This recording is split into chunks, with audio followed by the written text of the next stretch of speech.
G'day guys, welcome back to the channel. In today's video, we are going to be looking at the story of the widow's mite. So let's get right into it. A lot of pastors and churches today often use the story of the widow's last mite as an example of Christian giving. But is this what this particular story, is this what it's really all about, Christian giving? What are your thoughts? Yeah, no, it's definitely not about Christian giving. In fact, it's probably the total opposite of that. It's important when you study the Bible to look at stories like the widow's last mite in their context. And I think when you understand the context both before and after the story of the widow's last mite, it just changes the whole meaning of the story.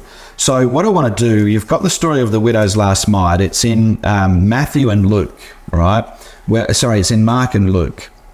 We're going to be looking at Mark's version, but the context in Luke is exactly the same. When you compare the two, they're exactly the same. And it's in chapter 12, at the end of chapter 12 of Mark, that the story of the widow's last mite comes up. But what I want to do is just kind of look at the beginning of chapter 11 to kind of, just a quick overview, just to kind of give you the context so you can see what's really going on here. This is the very last week of Jesus' ministry, just before his crucifixion.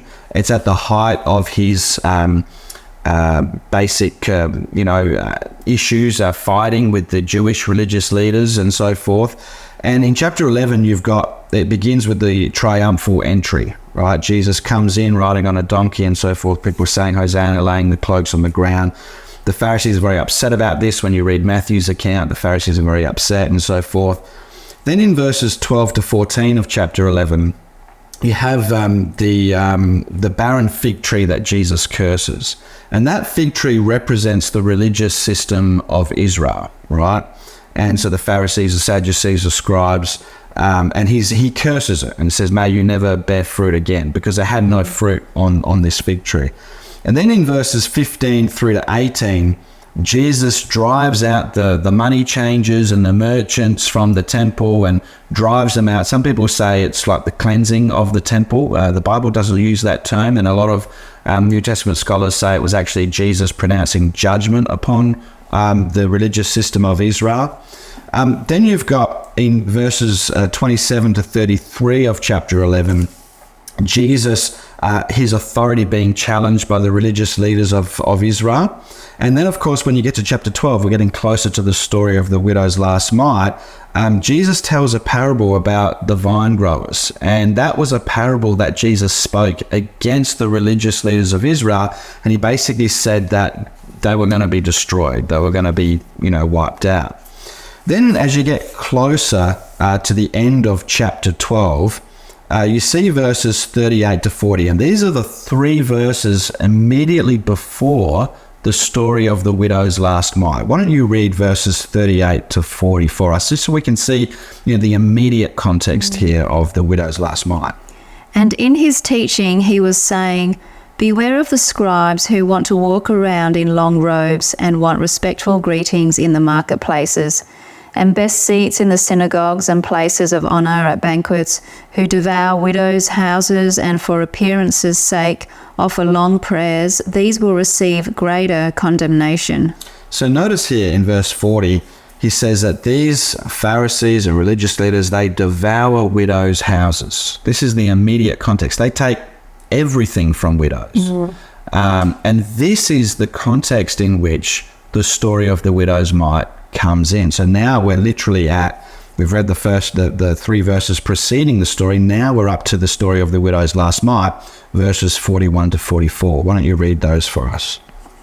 And he sat down opposite the treasury and began observing how the crowd was putting money into the treasury, and many rich people were putting in large sums. And a poor widow came and put in 2 lepta, which amount to 8 quadrans. And calling his disciples to him, he said to them, truly I say to you, this poor widow put in more than all those putting money into the treasury. For they all put in out of their surplus, but she, out of her poverty, put in all she owned, all she had to live on. Notice here that she put in everything that she had to live on. And notice that just before that, Jesus is rebuking them for devouring widows' houses. See, this woman had been tricked into thinking, just like, we see in churches today, many mega church pastors that fit the description of these Pharisees. They love to be greeted in public. They loved the praises of men. And they are literally taking money from the poor, from poor people that have nothing. And here, this is an example of these Pharisees and religious leaders devouring widows' houses, and for pretense making a long prayer. She would have seen the temple and, a beautiful building and all the religious leaders and all the, fanciness around, and she would have been moved to think this is God here. And she would have given everything that she had because she was convinced that's what she had to do. And Jesus is really lamenting. He's basically he's not trying to encourage and say, look, this is a perfect example of Christian living. He's not doing that. What he's really doing is saying, look at this poor widow who gave everything that she had. She gave more than everyone else. She gave everything that she had to live on. He's really lamenting over this, and he's really pointing it out as an example of Pharisees devouring widows' houses. And what's fascinating is this. Immediately after that, Jesus then pronounces the destruction of the Jerusalem temple. You see this in Luke's gospel as well. Immediately, he pronounces the judgment and total destruction of the entire religious system of the Jews. If you read chapter 13, which is what we're up to, verses 1 and 2. And as he was going out of the temple, one of his disciples said to him, "Teacher, behold, what wonderful stones and what wonderful buildings." And Jesus said to him, "Do you see these great buildings? Not one stone will be left upon another which will not be torn down." So Jesus here is speaking of the temple, and he's saying, look, the temple is going to be totally destroyed. So this really couldn't be an example of Christian giving, because it wouldn't make any sense in the context, because what you've really got is a temple that's about to be destroyed, and this poor widow giving the very last of what she had to a temple that's about to just be destroyed. Doesn't make any sense. I think what Jesus is really doing is he's using it as an example of how the Pharisees are devouring widows' houses. And this is really what we see happening in the mega church world today.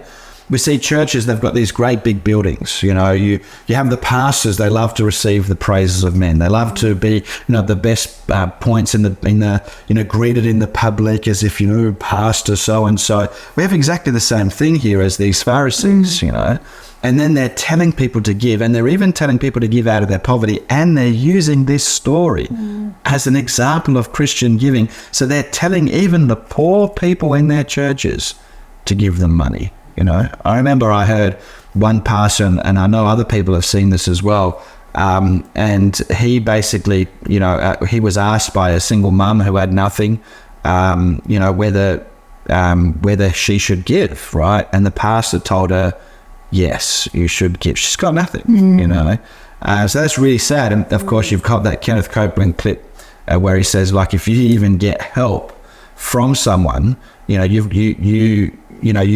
can't feed your child and you need some help, then you need to be tithing off of that help.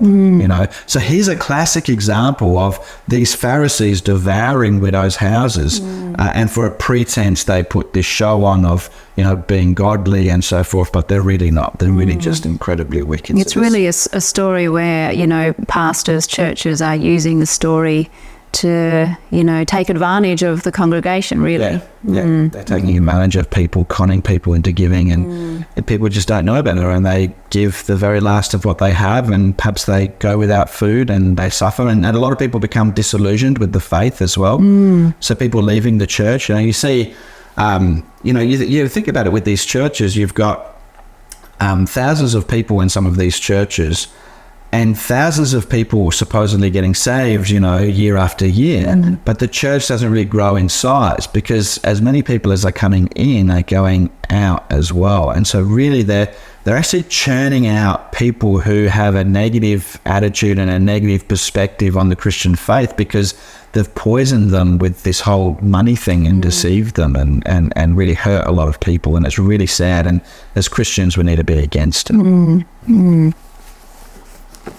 Well, we hope you've enjoyed this video and have found it informative and perhaps even learned something about the widow's last mite. We'd love to know your thoughts, so please do leave us a comment below. Thanks so much for watching, and you'll see us again in our next video. Bye-bye.